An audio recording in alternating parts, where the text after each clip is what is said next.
नमस्कार। वक्त बड़ी बहस का है। मैं हूं राजेश कुमार। कोरोना की दूसरी लहर जो है वो देश में काफी हद तक अब काबू में आई है, लेकिन अब देश में नया खतरा मंडराने लगा है।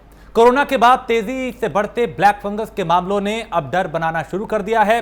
देश के कई राज्य ब्लैक फंगस को पहले ही महामारी घोषित कर चुके हैं और अब उत्तर प्रदेश में भी ब्लैक फंगस को महामारी घोषित कर दिया गया है।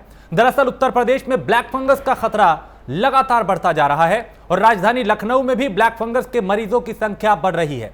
इससे पहले गुरुवार को इसी के कारण 4 मरीजों ने दम तोड़ दिया और गाजियाबाद में भी एक शख्स की मौत हो चुकी है। वहीं अब तक की बात करें तो उत्तर प्रदेश में ब्लैक फंगस से कम 8 लोगों की जान जा चुकी है।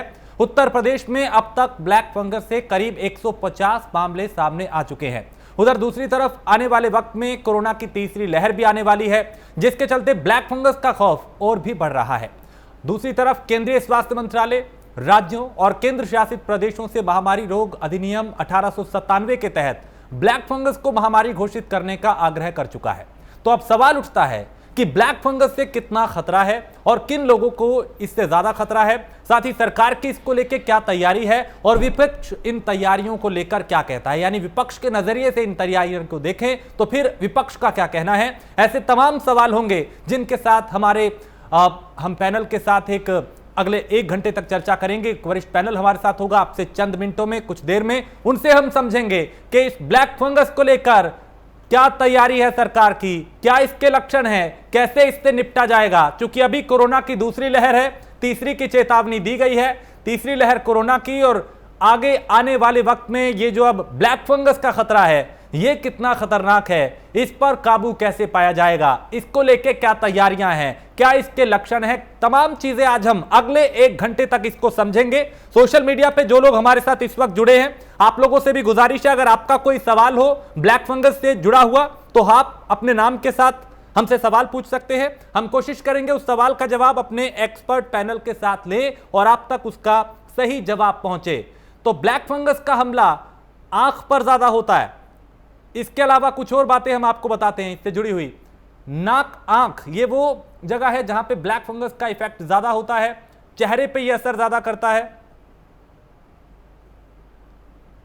मस्तिष्क पर भी इसका असर जो है वो ज्यादा होता है। तो आज हम इस चर्चा में इसी को समझेंगे कि अब इससे कैसे बचा जाए, इससे कैसे निपटा जाए और इसके लिए क्या विशेष तैयारियां करने की जरूरत है, कौन लोग इसके ज्यादा खतरे के जद में रहते हैं, इसको लेकर हम उसको भी समझेंगे। किन लोगों को ज्यादा सावधान रहने की जरूरत है और किस तरीके से इससे बचा जा सकता है। क्योंकि देखिए, पहली लहर उससे किसी तरीके से हमने काबू पाया था, 1 साल बीता, फिर दूसरी लहर ने हाहाकार मचा दिया। उसमें किसी तरह के जो हमारे सामने सिस्टम था वो पूरी तरह से चरमरा गया।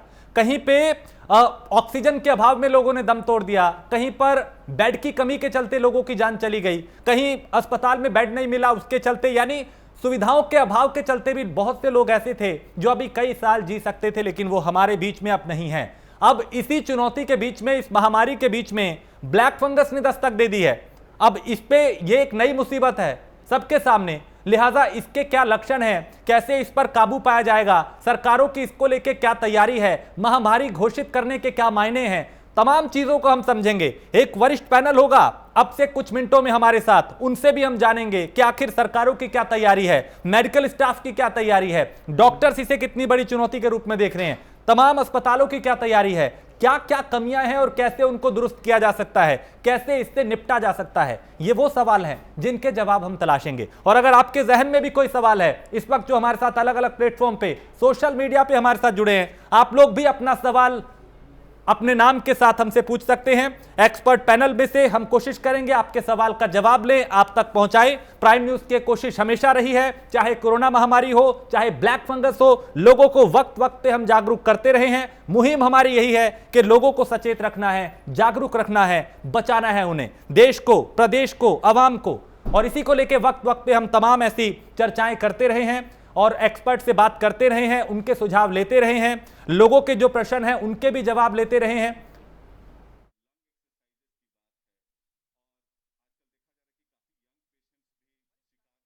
हमारे साथ जुड़ चुके सवाल हैं, उनसे हम जवाब जानेंगे।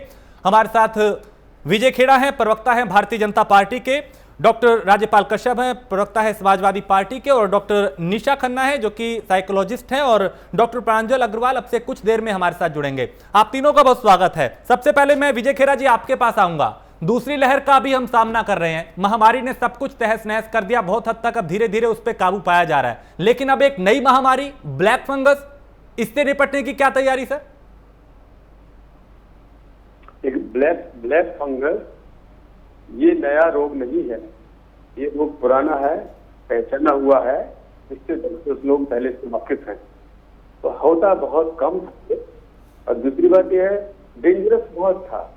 एक जमाना तो था जब शुरू में करीब 70% लोग इसमें बचाना मुश्किल हो जाता था, 30% ही बचा पाते थे। उसके बाद फिर पीछे कुछ वर्षों से 50% तक रेट आया, लेकिन अभी जो फैल रहा है इसमें 80 रेट और भी कम हुआ है, 38% हुआ है। और दूसरी बात, महाराष्ट्र में तो 46% का रिकॉर्ड आया, जो देखे 1500 मरीजों में देखा गया तो उसमें 6% का रिकॉर्ड आया है। तो मेरा कहने का मतलब ये है खाली अभी तो एकदम से फैला है, और इलाज चूंकि है, इसका बचाव चूंकि है, इसलिए इस पर अगर ढंग से काम होता है, प्रिकॉशंस ले ली जाती है, डॉक्टर्स तो लेंगे ही लेंगे, मरीज भी प्रिकॉशंस लें। और दूसरी बात, बाकी लोग जो सामाजिक लोग हैं और लोगों की सभी की बात कर रहा हूँ, चाहे वो किसी वर्ग के हो, मदद करें और पैंडेमिक फैलाने पे कृपा रखें इस बार। तो मैं समझता हूँ जल्दी कंट्रोल मिल जाएगा। जैसे अभी पहले अस्पताल में मरीज जब आता है और कोरोना के लिए भर्ती होता है, तो पहले 10 दिन के बाद डेवलप होता था, कभी कभी घर जाके 15 दिन में, 8 दिन में डेवलप होता था। खासतौर से उन लोगों को जिनको पहले से कुछ बीमारी हो या जरूरत से ज्यादा स्टीरॉइड वगैरह दे दिए गए हो, स्टेरॉइड वगैरह, मेडिसिन, प्रेडनिसोलोन वगैरह दे दिए गए हो, कभी लाइफ बचाने के लिए देना पड़ता है इनको। कई बार प्राइवेट डॉक्टर्स ने भी किट बना के और शुरू में पहले दिन से चालू कर दिया।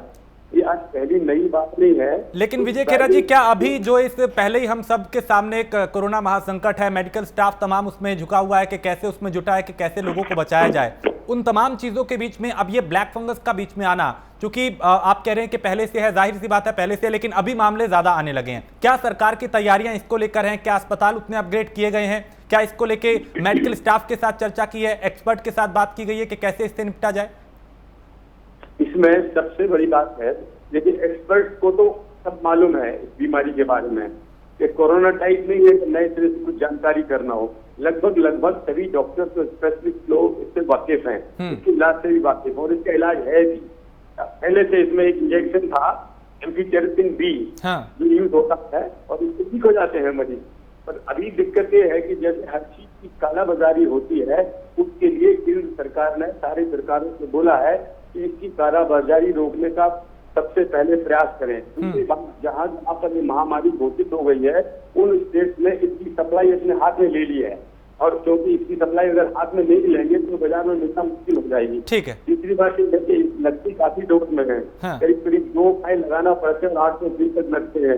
तो ये एक आदमी के लिए 15 फाइल की जरूरत पड़ जाएगी। तो इसका प्रोडक्ट इतना है नहीं जितने मरीज बढ़ेंगे, इसलिए फार्मासी को भी ओपन लाइसेंस देके है, आपको जितना बनाना है बनाइए, कंट्रोल को सरकार को दे दो, स्टेट गवर्नमेंट। ठीक है विजय खेरा, दवा पहुंचे, रिपोर्ट करने के लिए व्यवस्था की गई है इसकी। और तीसरी बात, ओरल हाइजीन वगैरह जो डॉक्टर्स को बताना है, वो मास स्केल पे लोगों को एजुकेट किया जा रहा है।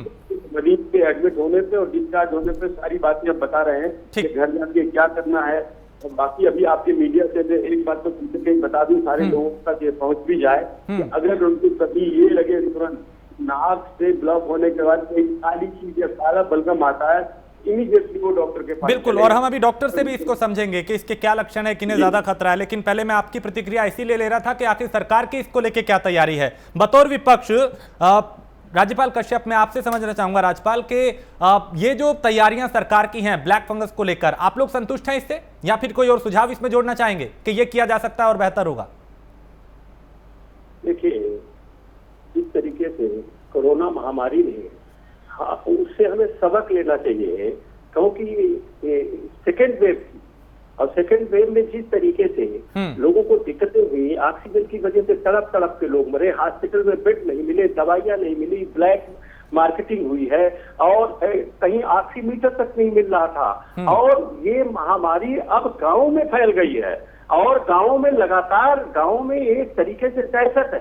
लोग जांच भी कुछ लोग नहीं कराते हैं और जांच टीम कहीं कहीं जाती भी नहीं है और कोई जांच नहीं हो रही। लोग बुखार जुकाम समझ के उसका इलाज कर रहे हैं और वो महामारी हर एक गांव में कितने गांवों में 10, 20, 50 लोगों की मौत हो चुकी है। हाँ। लेकिन सरकार कहीं न कहीं आंकड़े छिपाने में पूरी ताकत और एनर्जी लगा रही है, जबकि सरकार को चाहिए कि सच्चाई सामने आनी चाहिए और सच्चाई के साथ में विपक्ष कोई आपका दुश्मन नहीं है।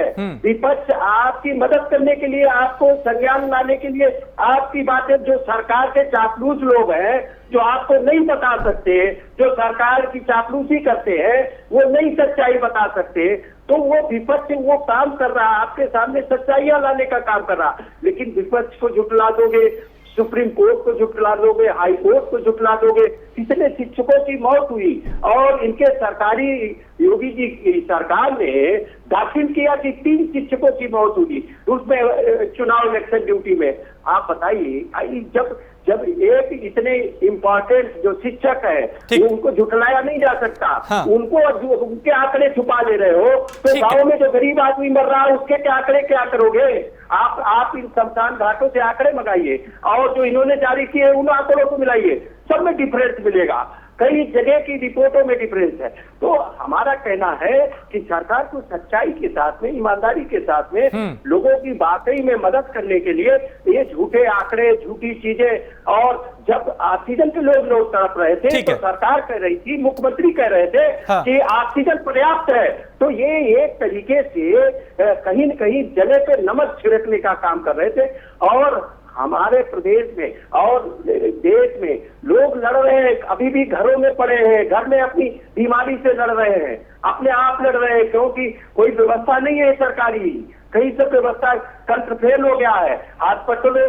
हॉस्पिटलों की चेहरे ऐसे बन गए हैं भयावह कि लोग जाने से घर चल रहे हैं, प्राइवेट बचा दी है। ठीक है राजपाल, मैं दोबारा आऊंगा आपके पास। बिल्कुल कई कमियां थी, तमाम कमियां थी और हम सब ने वो सरकार के सामने रखी, विपक्ष ने भी उसे उठाया और काफी हद तक उन कमियों को दूर किया गया है, लेकिन अभी भी कई कमियां हैं जिनको दूर करना बाकी है।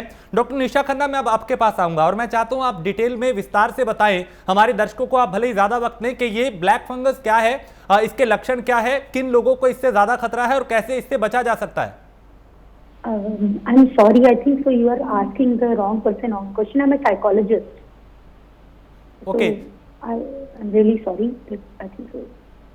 तो डॉक्टर आप ये बताएं कि इसको लेके जो तैयारियां होनी चाहिए, इसका क्या असर होगा, कैसे इसका हम समझ सकते हैं कि अगर ये ब्लैक फंगस हमारे सामने है, कोरोना महामारी हमारे सामने है, तो इससे हम कैसे समझें कि इससे हम अपना बचाव कर सकते हैं, सावधानियां बरत सकते हैं, क्या इसमें काम होना चाहिए, क्या कमियां रह गई हैं?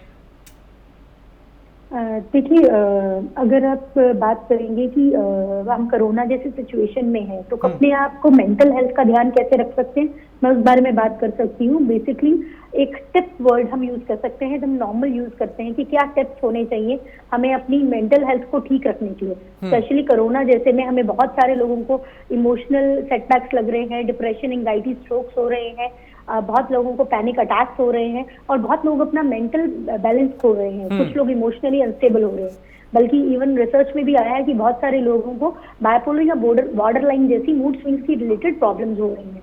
इन पर्टिकुलर प्रॉब्लम्स को डील करने के लिए सबसे पहले जो बेसिक चीज किसी भी इंसान को अपना ध्यान रखने के लिए इस मुश्किल की घड़ी में करनी चाहिए, उसके लिए मैं एक वर्ड का प्रयोग करूंगी, टिप। मैं हर एक अल्फाबेट को एक्सप्लेन करूंगी। टी का मतलब है tame your body temperature and body hygiene. तो हर एक इंसान की अपनी जिम्मेदारी है कि वो अपने बॉडी के टेम्परेचर को सही रखे और साथ ही साथ अपनी बॉडी के हाइजीन का ध्यान रखे। जब हम बॉडी टेम्परेचर की बात करते हैं तो कहते हैं जब हम परेशान होते हो तो अपना मुंह ठंडे पानी से धो लीजिए, इससे बहुत ज्यादा आपको सुकून मिलता है, क्योंकि मौसम भी अब बदल गया है। और अगर आप कभी बहुत परेशान हो रहे हैं, आप एंशियस हो रहे हैं न्यूज सुनकर, या आपके आसपास जो लोग हैं वो भी कोरोना जैसी बीमारी से गुजर रहे हैं, या आप भी ऐसे ही किसी आपके घर का कोई फैमिली मेंबर और बहुत परेशान है, तो आप उस वक्त जब आपको बहुत ज्यादा स्ट्रेस हो रहा है, उस वक्त आप अगर अपना चेहरा ठंडे पानी से धोएंगे तो एक तरह से आपको रिलैक्स मिलेगा। दूसरा, बॉडी हाइजीन। नहाइए धोइएगा जरूर, अच्छे से कपड़े पहनिए। कई बार क्योंकि बहुत सारे लोग वर्क फ्रॉम होम कर रहे हैं तो अपनी हाइजीन का ध्यान नहीं रख रहे हैं, तो इस पर्टिकुलर समय में अपनी मेंटल हेल्थ का ध्यान रखने के लिए सबसे पहले आपको अपनी फिजिकल हाइजीन का भी ध्यान रखना बहुत जरूरी है। आई डिनोट्स फॉर इंटेंस एक्सरसाइज। हर इंसान को 30 से 40 मिनट एक्सरसाइज करनी बहुत जरूरी है। बहुत सारे लोग बोल सकते हैं स्पेस का इशू है, तो मैं ऐसे समय में बोलूंगी आप योगा कर सकते हैं, अगर हो सके है छत पर टहल सकते हैं। तो बेसिकली एक्सरसाइज करना बहुत जरूरी है। कुछ नहीं तो आप स्किपिंग कर लीजिए, रस्सा कूद लीजिए। एक छोटी सी एक एक्सरसाइज है पर आपके बॉडी को तंदुरुस्त रखेगी। T for pace breathing. अपने सांस लेने की चीज का ध्यान रखिए। उसके लिए 2 एक्सरसाइजेज होती है, एक होती है मसल रिलैक्सेशन की एक्सरसाइजेज और एक है ब्रीथिंग एक्सरसाइजेज। ब्रीथिंग एक्सरसाइज में हम अनुलोम विलोम का प्रयोग करते हैं और साथ ही साथ रिलैक्सेशन एक्सरसाइज में हम बॉडी के डिफरेंट पार्ट्स को इवन पेयर्ड पोर्शंस को टेंस करते हैं और रिलीज करते हैं। अगर आप कहेंगे तो मैं एक्सप्लेन करके थोड़ा सा बता सकती हूँ ब्रीथिंग एक्सरसाइजेस कैसे कर सकते हैं और साथ ही साथ आप अपनी टेंशन रिलीज एक्सरसाइजेस कैसे कर सकते हैं। बिल्कुल आप मैं डेमो आपको दे सकती हूँ। देखिए, अगर किसी भी इंसान को ब्रीथिंग एक्सरसाइज करनी है तो उसके 3 टाइप्स बोल सकते हैं। IOU। सबसे पहले मैं आई को एक्सप्लेन करती हूँ, क्योंकि ब्रीथिंग का रोल माना जाता है। हमारे नाक की जो दोनों नॉस्ट्रिल्स हैं, एक में जो है एक जो नाक का नॉस्ट्रिल है वो हमारी आत्मा सोल को इंडिकेट करता है। एक होती है मून और एक होती है सन। तो एक sun means soul, moon means heart, मन, इमोशंस। सो बेसिकली हमारी दोनों नॉस्ट्रिल्स को जो एक्टिविटीज हैं वो हमारी सोल को और साथ ही साथ हमारे माइंड को क्लियर करती है। इसीलिए ब्रीथिंग एक्सरसाइज पर जोर दिया जाता है। जब भी आप परेशान हैं और इस कोरोना की अवस्था में आपकी अगर ब्रीथिंग पर आपको जोर देना है तो IOU इस मॉडल को आप अपना सकते हैं। आई का मतलब है ब्रीथ इन और breathe out from the same nostril, यानी कि जिस नाक से आप सांस ले रहे हैं एक साइड से नाक की, उसी साइड से आप सांस को निकालेंगे। Give an example.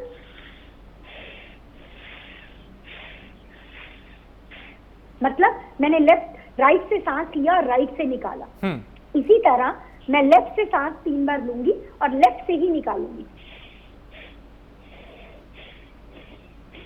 इस तरह आप इस एक्सरसाइज को करके ये 3 से 5 से 10 बार आप पर्टिकुलर एक साइड से ये एक्सरसाइज कर सकते हैं और इसके 3 राउंड आप कर सकते हैं। 3 बार आप सांस लेंगे लेफ्ट नॉस्ट्रिल से, 3 बार आप निकालेंगे, 3 बार आप राइट नॉस्ट्रिल से सांस लेंगे, राइट से निकालेंगे। इसी तरह इस एक्सरसाइज को 3 सेट्स में कर सकते हैं। आप 3 से शुरू करके 5 तक गिनती बढ़ा सकते हैं, 5 से शुरू करके 10 तक गिनती बढ़ा सकते हैं। तो इस तरह ये आई एक्सरसाइज है। उसके बाद मैं आपको बताऊंगी ओ एक्सरसाइज। ओ का मतलब है हम लेफ्ट नॉस्ट्रिल से अगर सांस ले रहे हैं तो राइट से निकालेंगे और again I would say left से सांस लेंगे। ओ मतलब इस तरह हम इंडिकेट कर रहे हैं। आई का मतलब था सेम नोज से ले रहे हैं और सेम से निकाल रहे हैं, और ओ का मतलब है सर्कल में मूव रहा है। कहने का मकसद ये है मैं एक नाक से सांस ले रही हूँ, दूसरे से निकाल रही हूँ, फिर एक से ले रही हूँ, फिर दूसरे से निकाल रही हूँ। तो पहले मैंने लेफ्ट से शुरू किया था, अब मैं राइट से शुरू करूंगी।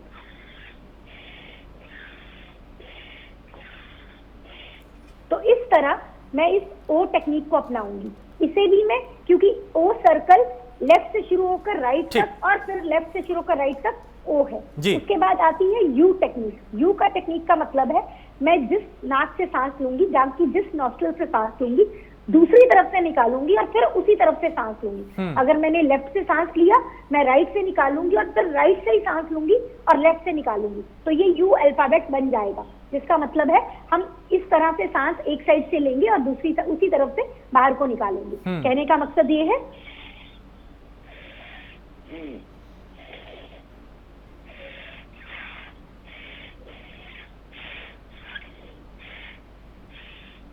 तो इस तरह हम जिस साइड से सांस निकालेंगे उसी साइड से सांस लेंगे और फिर जिस साइड से निकालेंगे उसी साइड से। बिल्कुल।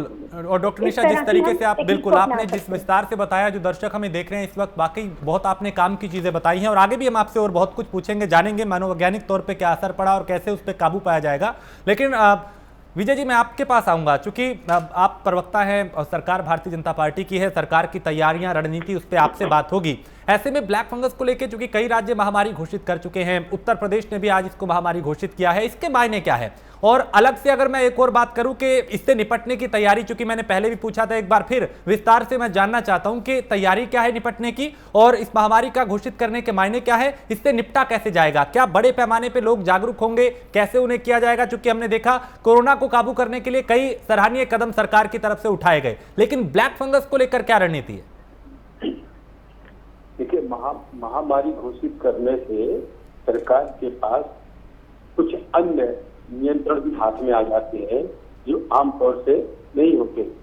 जैसे हम आपसे कह रहे थे कि 3 विशेष बातें हैं कि कंट्रोल करने के लिए जो जरूरी, और उसको बताने से पहले एक बात और है, अगर हिंदी में कहें तो ये कायदे से कोरोना का पिछलग्गू है, साथी जो साथ चल रहा है, चल पड़ा है। उसका जैसे पीछे मेमिया छोटा बच्चा नहीं चलने लगता, बकरी जब होता है, तो उसी तरह का इसका समाधान के तौर पर दे रहा हूँ, उसके साथ चल रहा है। लेकिन कोरोना पर हम अभी नियंत्रण पर के रास्ते पर काफी आगे हैं। तो जल्दी कंट्रोल करने में हम सफल होंगे। तो उदाहरण के तौर पर यही मान लीजिएगा, खाली उत्तर प्रदेश में जहाँ हम 2.5 लाख एंट्री कर रहे थे रोजाना, हम 3 लाख के आसपास कर रहे हैं, और जहाँ 30,000 मरीज आ रहे थे, अब 7,500 मरीज आते हैं कुल। तो मतलब हमने काफी कम 75% कम मरीज हो गए हैं। तो बेड की अवेलेबिलिटी की कोई दिक्कत नहीं होती, कोरोना में हो नहीं सकती, कोई दिक्कत हो ही नहीं सकती।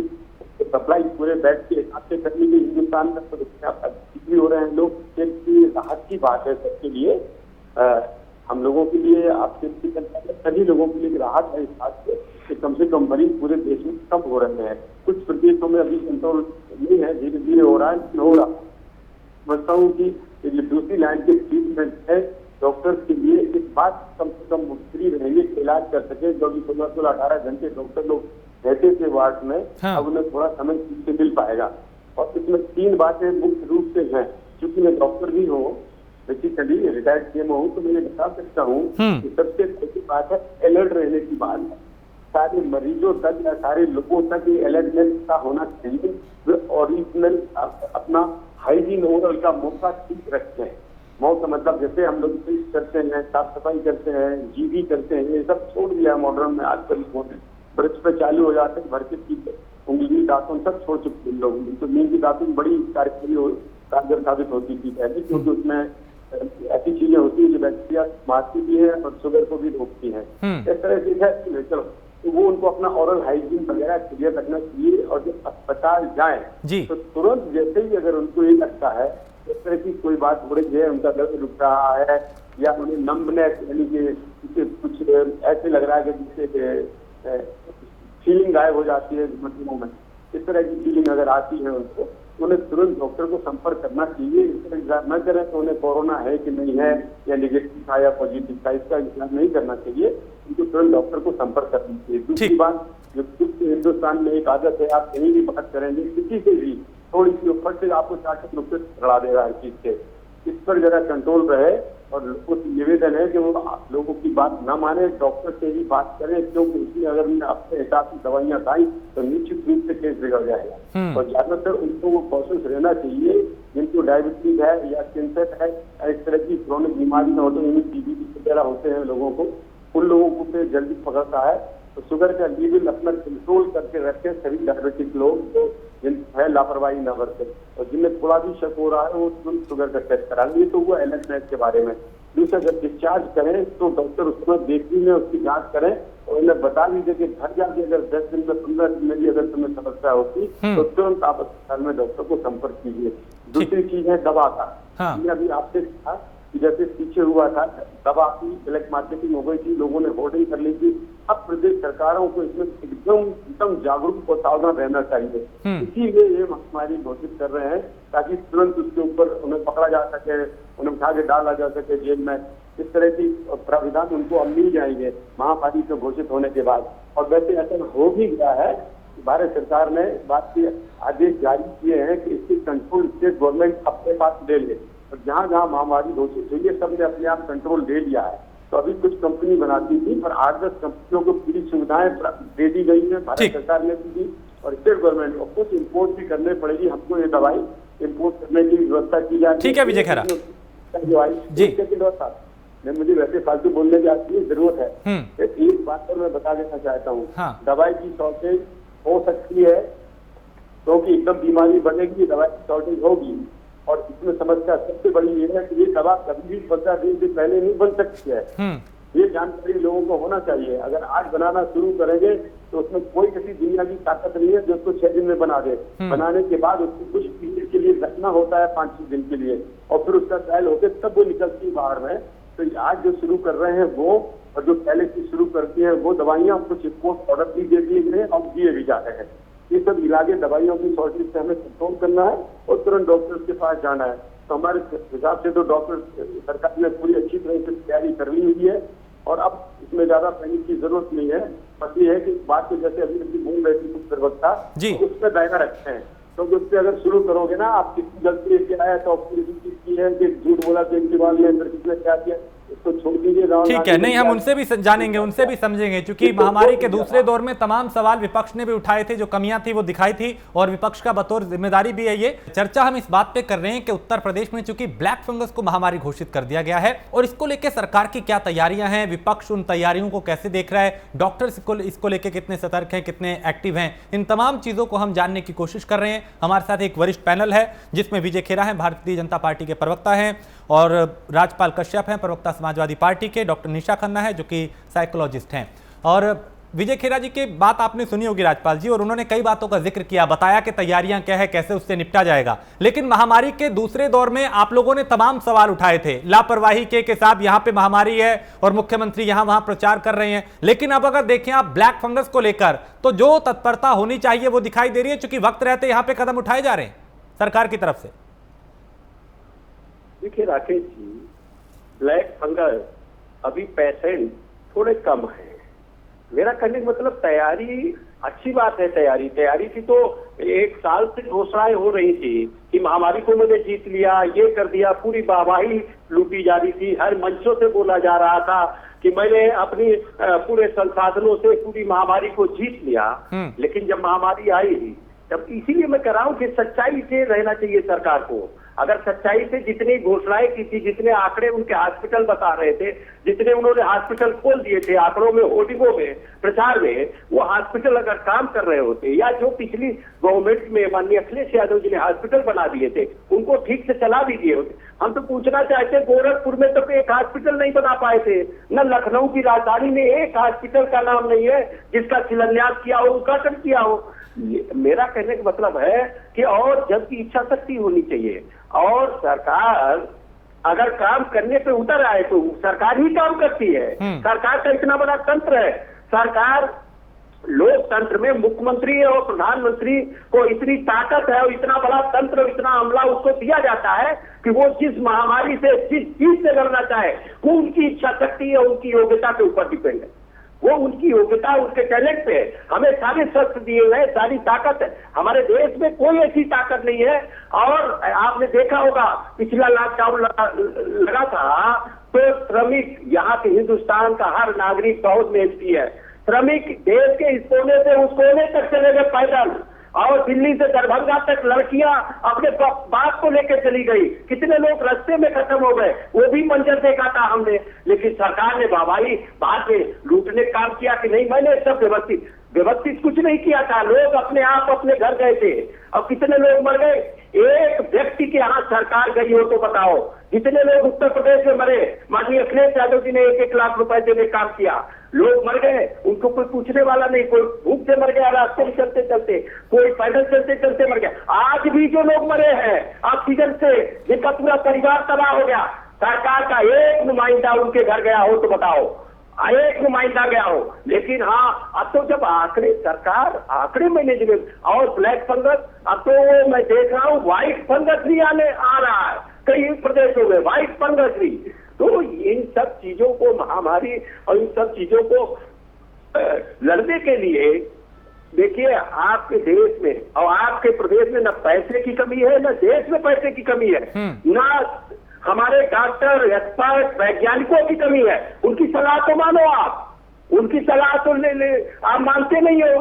आप तो फिर तो चुनाव और चुनावी मोड में आ जाते हो, केवल सरकार बनाने बिगाड़ने के लिए। अलावा इनको, इस सरकार को, बीजेपी सरकार को केवल लोगों का वोट लूटने के अलावा कोई महारत नहीं है, झूठ फैलाने के अलावा कोई महारत नहीं है। और महारत होती तो ये इतनी महामारी में इतने लोग ऑक्सीजन से तड़प तड़प के नहीं मरते सड़कों पे। किसी ने अपने माँ को खोला, किसी ने भाई को खोला, किसी ने बहन को खोया। किस तरीके का मंजर था। और कोई ये छोटे मोटे लोग नहीं, विधायक, एमपी, एमएलए, मिनिस्टर तक जिनको बेड नहीं मिला है, वो हम विपक्ष के आदमी हैं, हमें नहीं बेड मिला। और या हम बोल रहे हैं तो हम झूठ बोल रहे हो। ये सरकार कहती है कि विपक्ष तो झूठ बोलना, लेकिन इनके सरकार के विधायकों ने पत्र लिखा कि हमें बेड दिलवा दीजिए। कितने विधायक तड़प तड़प के मरे, केंद्रीय मंत्रियों सबको पत्र लिखा है। इस सच्चाई से क्यों आप सच्चाई को कबूल करना चाहिए। आज कितने मिनिस्टर, कितने विधायक, कितने वैज्ञानिक, कितने साइंटिस्ट, कितने डॉक्टर, कितने लोग हमारे, कितने साहित्यकार हमारे इस महामारी में चले गए।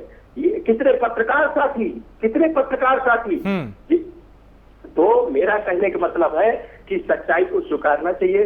विपक्ष हो या पत्रकार हो, ये चार स्तंभ है, इनकी चारों की बात सुनी। अब पत्रकार कोई सवाल उठा दे, उसके ऊपर आप कार्रवाई कर दोगे, उसका विज्ञापन बंद कर दोगे, उसका टीवी चैनल बंद करा दोगे। तो ये ऐसे लोकतंत्र नहीं चलता। और ये तानाशाही की सरकार है, ये तानाशाही की सरकार है। ये पत्रकार, ये हमारे प्रवक्ता महोदय जो सज्जन व्यक्ति है, इनको बैठा दिया जाता है, इनको आगे कर दिया जाता है। लेकिन सरकार का कोई मिनिस्टर आए जवाब देना, सरकार का मिनिस्टर आए जवाब दे कि ये सरकार की जवाबदेही है। ये चीजों केवल इसलिए मेरा कहने का मतलब है, विपक्ष पूरी तरह से सरकार के साथ में है और इस महामारी से लड़ने के लिए जो कहेंगे वो हम लोग करने तैयार। हमारी पार्टी भी कर रही है, हमारे कार्यकर्ता, नेता, हमारे राष्ट्रीय अध्यक्ष लगातार मदद कर रहे हैं, लगातार मदद कर रहे हैं। और हमारे पार्टी के नेता लगातार मदद कर रहे हैं। जैसे बाहर कुछ भी बोले जवाब तो मैं सारे दूंगा ही। तो ये जिस तरीके की लाशें आपने देखा होगा, गंगा के किनारे लाशें, लोगों को इतने पैसे भी नहीं नसीब हुए कि उनके पास इतने पैसे भी नहीं उत्तर प्रदेश में बचे थे कि वो लकड़ी से अपने माँ बाप का अंतिम संस्कार भी सम्मान से कर सके। उन्होंने बालू में, रेत में ढक दिया।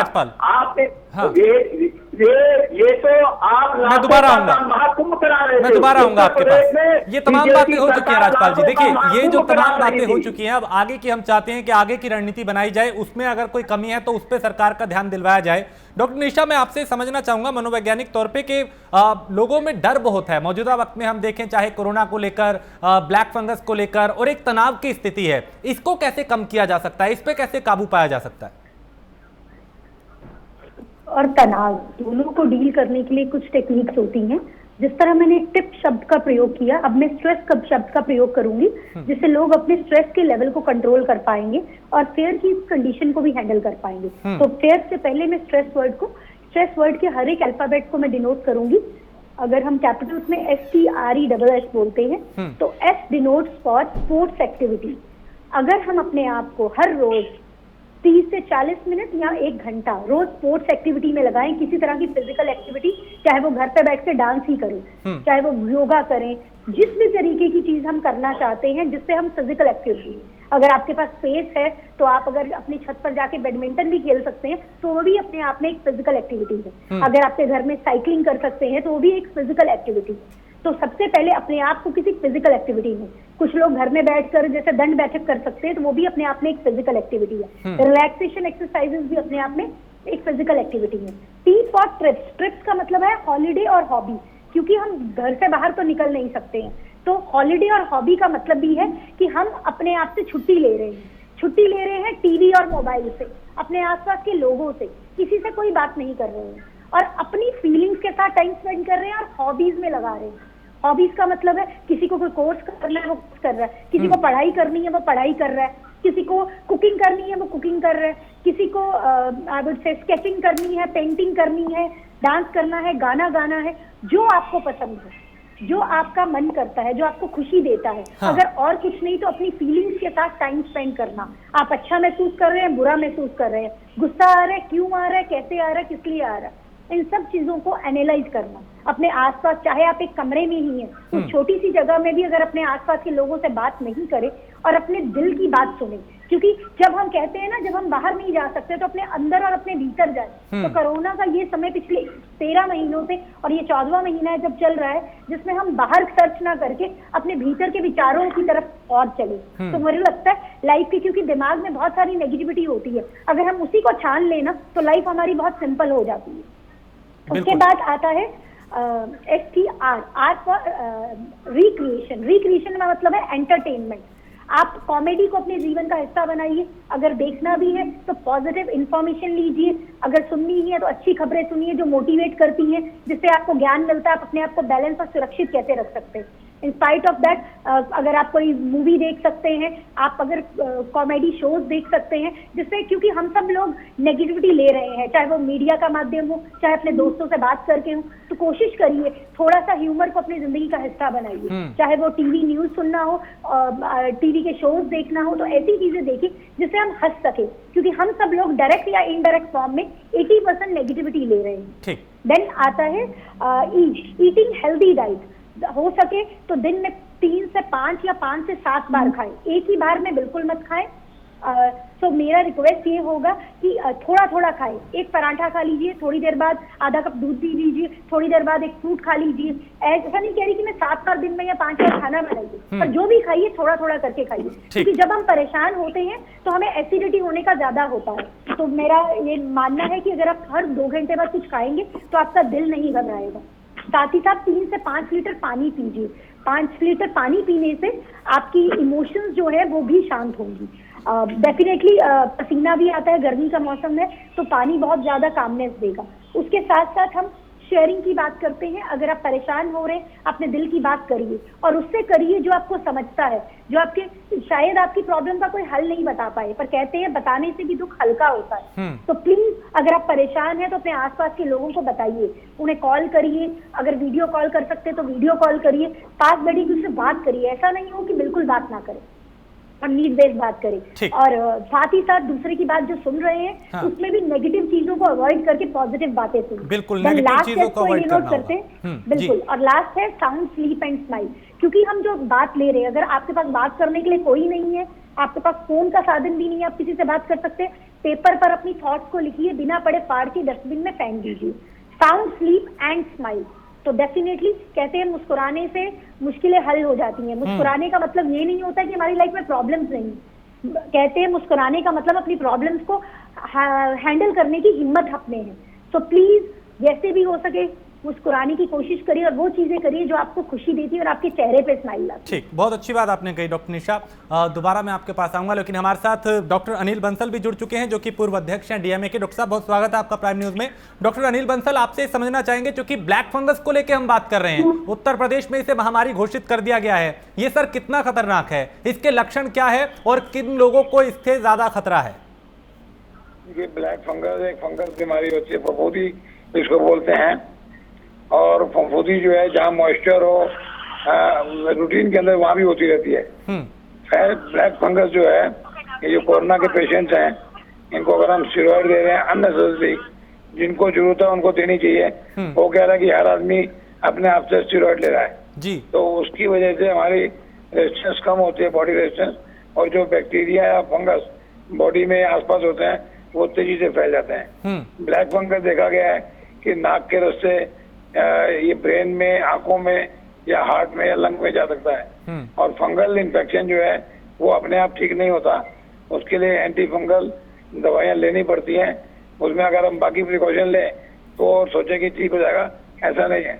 कोविड के अंदर अगर हम कोई दवाई ना भी लें और घर में आराम करें तो कुछ दिनों के बाद 90% कोविड ठीक हो जाता है। ब्लैक फंगस ऐसा नहीं होगा। अगर ब्लैक फंगस हो गया है डायग्नोज तो उसकी दवाइयाँ लेनी पड़ेंगी, प्रॉपर दवाइयाँ, उसी से वो ठीक होगा। नहीं तो वो बॉडी के इम्पोर्टेंट ऑर्गन में जम जाएगा और फिर उसकी व्यक्ति की मृत्यु हो सकती है। और डॉक्टर, चूंकि ये माना जा रहा है, विशेषज्ञों का ये कहना है, चूंकि ब्लैक फंगस पहले से है, कोरोना अभी आया, ब्लैक फंगस पहले से है, तो क्या अभी कोरोना के मामलों में हम इस बीच देख रहे हैं कि ब्लैक फंगस के मामले बढ़ गए हैं? क्या कोरोना और ब्लैक फंगस के बीच में कोई संबंध है? नहीं, देखिए, कोरोना एक अलग बीमारी है।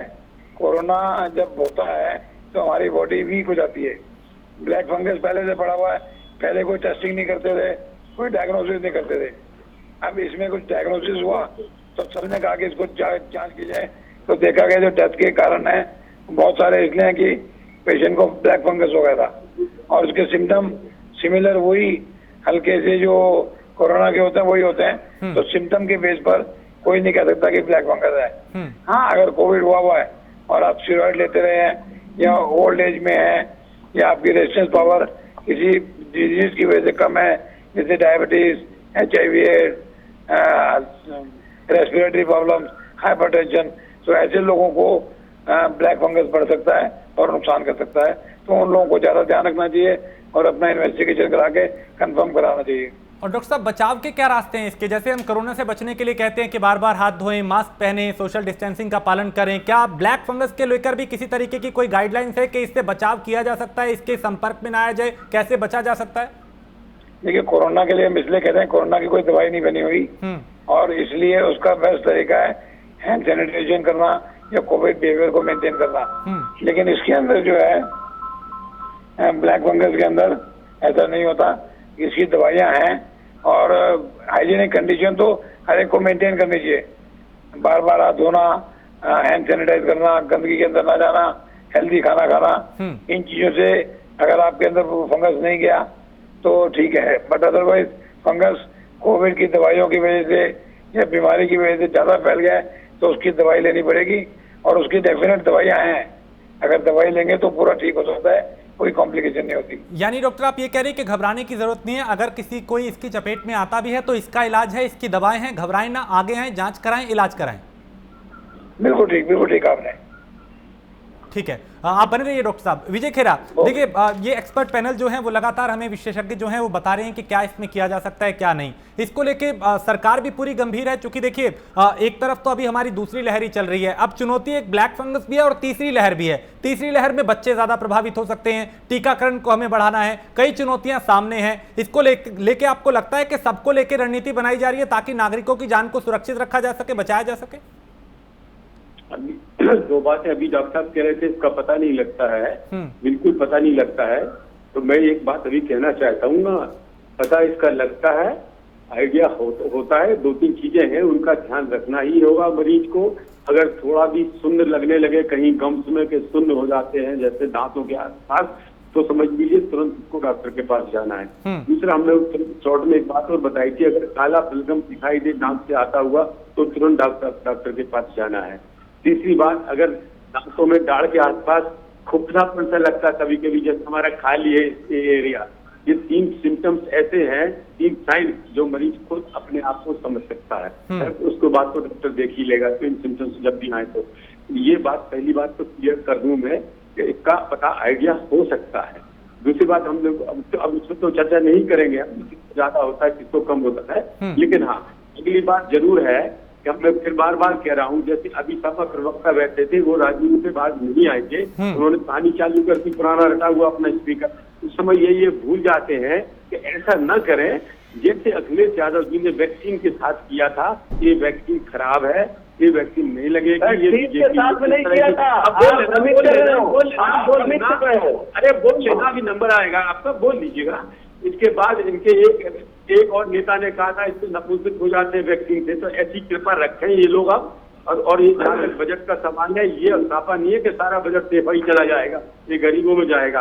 और प्रधानमंत्री मोदी जी को इस बात का धन्यवाद करें। अभी डॉक्टर बंसल साहब जो कह रहे थे हाइजीनिक, आज स्वच्छता अभियान की वजह से आज हम इतने बचे हुए हैं, वरना अभी हालत इससे भी खराब होती है। स्वच्छता अभियान इतना सफल रहा, ओपन डेफिकेशन बंद हो गया, शौचालय बंद हो गया, बाहर शौच करना, शौचालय बन गए, ये साफ सफाई है। ये प्रधानमंत्री मोदी जी की दूरदर्शिता है जिसकी वजह से आज हम बेहतर हालात में बैठे हुए हैं। उस मामले में रहा, एक महामारी आती है जब पूंजी के साथ, तो उसमें दवाइयों की शॉर्टेज होना है, प्राकृतिक है, उसकी कोशिश की जाती है, ओवरनाइट नहीं बन सकती। अभी ये कह रहे थे 1 साल से क्या कर रहे थे, 1 साल तो वो कंट्रोल करके दिखा दिया था हिंदुस्तान ने, विश्व ने हाथ जोड़ दिए थे हिंदुस्तान की, हमने वो करके दिखा दिया था। फिटनेस का वैक्सीन जब विदेश में बना तो हिंदुस्तान में 40 साल बाद बना था। जब कोई भी वैक्सीन बनाओ, पोलियो का वैक्सीन जब दूसरी जगह पर हमारे यहाँ 25-22 साल बाद बना था, ये पहला वैक्सीन है जो विश्व में बना दिसंबर में, हिंदुस्तान में जनवरी में। ऐसा इतिहास रचा है और उसमें भी ये लोग रोजाना उंगली उठाना है, विरोध करना है। अरे भाई उस दिन तो मान जाओ, 15 दिन बाद गाली दे लेना, जो जीना है। ठीक है, राजपाल आप टिप्पणी करना चाहते हैं? पहली बात तो बीजेपी के प्रवक्ता और बीजेपी जिस तरीके से पूरे देश को गुमराह और भ्रमित करती है विपक्ष की बातों को लेकर, माननीय अखिलेश यादव जी ने वैक्सीन और साइंटिस्टों का कभी विरोध नहीं किया। बयान को पढ़ो आप तो आप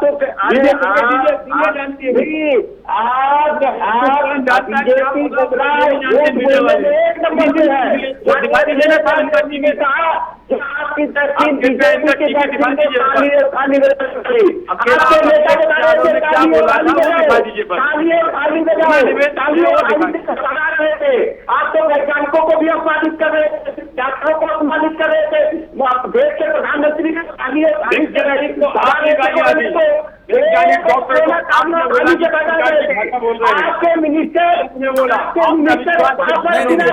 काम की बात नहीं है। नहीं, आप दोनों काम की बात नहीं कर रहे, आप दोनों काम की बात नहीं कर रहे। मैं डॉक्टर निशा का रुख करूंगा। एक सेकंड राजपाल जी, विजय खेरा जी, दोनों को रोकूंगा मैं एक सेकंड। नहीं, हम चाहते हैं इस पर कोई सार्थक चर्चा हो, लोग सुने, लोगों की जान खतरे में है। हम चाहते हैं उनको सुझाव मिले, उनको इलाज मिले, उनको सही रास्ता दिखाएं। प्राइम न्यूज की कोशिश रही है, तू में मैं नहीं चाहता ये चर्चा जाए। डॉक्टर निशा, आपसे समझना चाहेंगे कि मौजूदा वक्त में चूंकि बहुत से लोगों की जान गई है, हम सबके जानने वाले गए हैं कोरोना की चपेट में, तमाम एक नकारात्मक माहौल है, ऐसे वक्त में भी खुद को पॉजिटिव कैसे रखा जाए, सकारात्मक कैसे रखा जाए? देखिए, सबसे पहले मुझे लगता है पॉजिटिव रखने से पहले जरूरत है अपने आप को और अपने हालातों को एक्सेप्ट करने की। क्योंकि हम अपने हालातों को अगर एक्सेप्ट कर लेंगे, अगर हमारा कोई जाने वाला गया है, हम दुख में हैं तो हम एक्सेप्ट कर लेंगे, हम कोरोना के टाइम पे आइसोलेशन में हैं तो हम एक्सेप्ट कर ले, हम किसी इकोनॉमिक क्राइसिस से गुजर रहे हैं वो भी एक्सेप्ट कर ले। क्योंकि लाइफ की ज्यादातर प्रॉब्लम सिर्फ पॉजिटिव थिंकिंग नहीं होती है, हम नेगेटिविटी को, रिजेक्शन को, फेलियर को एक्सेप्ट नहीं करते हैं। और वो मुझे लगता है सिर्फ लाइफ में, सिर्फ कोरोना के टाइम पे नहीं, नॉर्मली लाइफ में होता है। और इस कोरोना के टाइम में ये प्रॉब्लम सबसे ज्यादा हाईलाइट हो रही है क्योंकि हम लाइफ में यूज्ड टू नहीं है। जब कोई अनसर्टेनिटी का टाइम आता है तो हम अपनी इमोशंस को कैसे एक्सेप्ट करें, हम उन हालातों को कैसे एक्सेप्ट करें। अगर उस हमें दुख के हालात में हैं, हम बहुत ज्यादा उदास हैं, हम बहुत ज्यादा रो रहे हैं, गमहीन हैं, हेल्पलेस हैं, तो ऐसे समय में मुझे लगता है खुद को एक्सेप्ट करना जरूरी है। जिस तरह मैंने बाकी सब शब्दों का प्रयोग करके उसको एक्सप्लेन किया है, उसी तरह मुझे लग रहा है पॉजिटिव की बजाय एक्सेप्टेंस शब्द को अगर हम अपना लेंगे, और एक्सेप्टेंस शब्द की बजाय एक्सेप्ट शब्द को मैं एक्सप्लेन करूंगी, हर एक अल्फाबेट को डिनोट करूंगी। ए फॉर एक्टिविटीज जो हमें खुशी देती हैं, जो हमें पॉजिटिविटी देती हैं। तो मेरा ये मानना है हम उन एक्टिविटीज में खुद को लगाएं जो हमारे चेहरे पे स्माइल लाती हैं, जिनसे हमें खुशी मिलती है, तो वो चीजें करें। क्योंकि मुश्किल की घड़ी है, हम बहुत सारी चीजें नहीं कर पा रहे हैं, जैसे डॉक्टर साहब सब बता रहे हैं, कहीं अगर किसी को ऑक्सीजन नहीं मिला, आप अपना बेस्ट दे रहे हैं, तो ऐसे समय में हालातों को एक्सेप्ट करने के अलावा हमारे पास कोई रास्ता नहीं होता। तो जब हमें एक्सेप्टेंस लानी है अपनी लाइफ में, तो सबसे पहले हमें उन चीजों में इन्वॉल्व हो रहे हैं जो हमें खुशी देती है। अगर हमें गाना सुनकर ही खुशी मिलती है, किसी से बात करके खुशी मिलती है, तो हमें वो करना है। सी, कॉन्ट्रीब्यूट टू सोसाइटी। कंट्रीब्यूशन सिर्फ पैसे की फॉर्म में नहीं होता, कंट्रीब्यूशन किसी को खाना देकर नहीं होता, कंट्रीब्यूशन किसी को अवेयर कराकर भी होता है। जैसे आपका चैनल माध्यम से अवेयर करा रहा है कि किस तरह इन चीजों से बचा जा सकता है। साथ ही साथ किसी के दिल की बात को सुनना भी कंट्रीब्यूशन है। अगर आपका कोई दोस्त, फैमिली मेंबर परेशान है तो उसकी प्रॉब्लम को सुनना भी उसको कंट्रीब्यूट करने के बराबर है। तो मेरा ये कहना है जितना हद तक आप कंट्रीब्यूट कर सके वो बहुत जरूरी है। देन सी का मतलब है कंपेयर। अपने आप को कंपेयर करिए, जो आपसे नीचे हैं उनसे नहीं, जो आपसे ऊपर है।